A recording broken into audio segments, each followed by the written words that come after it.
Akwụkwọ Deuteronomi isi nke 16.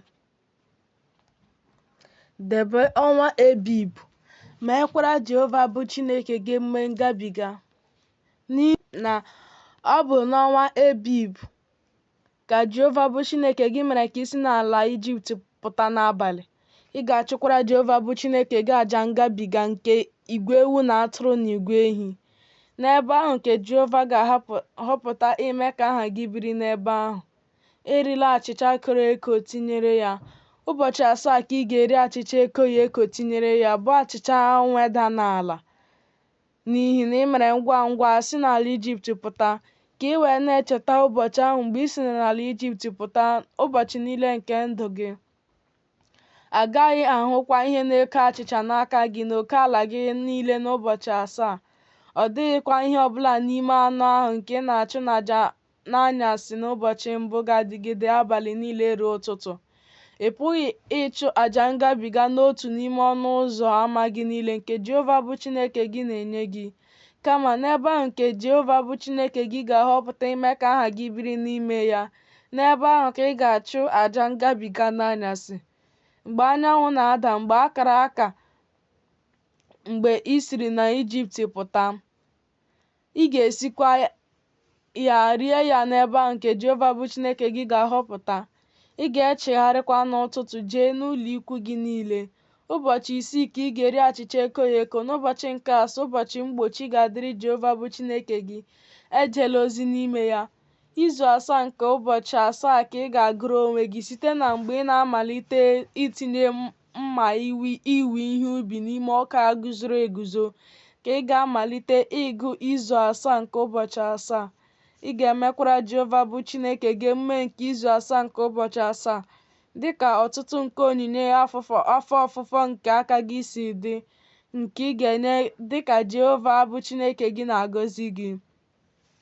Ị ga-aṅụrịkwa ọṅụ n'ihu Jehova bụ Chineke gị, gị onwe gị na nwa gị nwoke na nwa gị nwanyị, na ohu gị nwoke na ohu gị nwanyị, na onye Livayị nke nọ n'ime ọnụ ụzọ ámá gị niile, na ọbịa na nwa mgbei na nwaanyị di ya nwụrụ ndị nọ n'etiti gị, n'ebe ahụ nke Jehova bụ Chineke gị ga-ahọpụta ime ka aha ya biri n'ebe ahụ.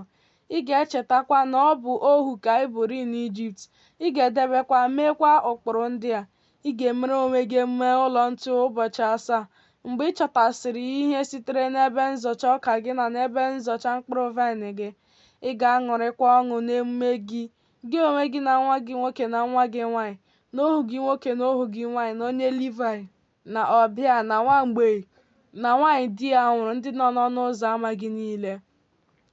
Ụbọchị 7 ka ị ga-emere Jehova bụ Chineke gị emume n'ebe ahụ nke Jehova ga-ahọpụta, n'ihi na Jehova bụ Chineke gị ga-agọzi gị n'ihe omume gị niile na n'omume niile nke aka gị. Ị ga-abụkwa onye na-aṅụrị naanị ọṅụ. Ugboro 3 n'afọ ka a ga-ahụ ndị ikom gị niile n'ihu Jehova bụ Chineke gị, n'ebe ahụ nke ọ ga-ahọpụta, n'emume achịcha ekoghị eko, na n'emume nke izu 7 nke ụbọchị 7, na n'emume ụlọ ntu. A gaghị ahụkwa ha n'ihu Jehova n'aka efu, nwoke ọbụla dịka onyinye aka ya si dị, dịka ngọzi Jehova bụ Chineke gị si dị nke o nyeworo gị. Ị ga-emere onwe gị ndị ikpe na ndị odozi okwu n'ime ọnụ ụzọ ámá gị niile nke Jehova bụ Chineke gị na-enye gị, dịka ebo gị niile si dị. Ha ga-ekpekwa ndị Izrel ikpe ezi omume. Ewezugala ikpe, amatakwala ihu mmadụ n'ikpe, anarakwala ihe iri ngọrị, n'ihi na ihe iri ngọrị na-eme ka anya ndị maara ihe kpaa isi.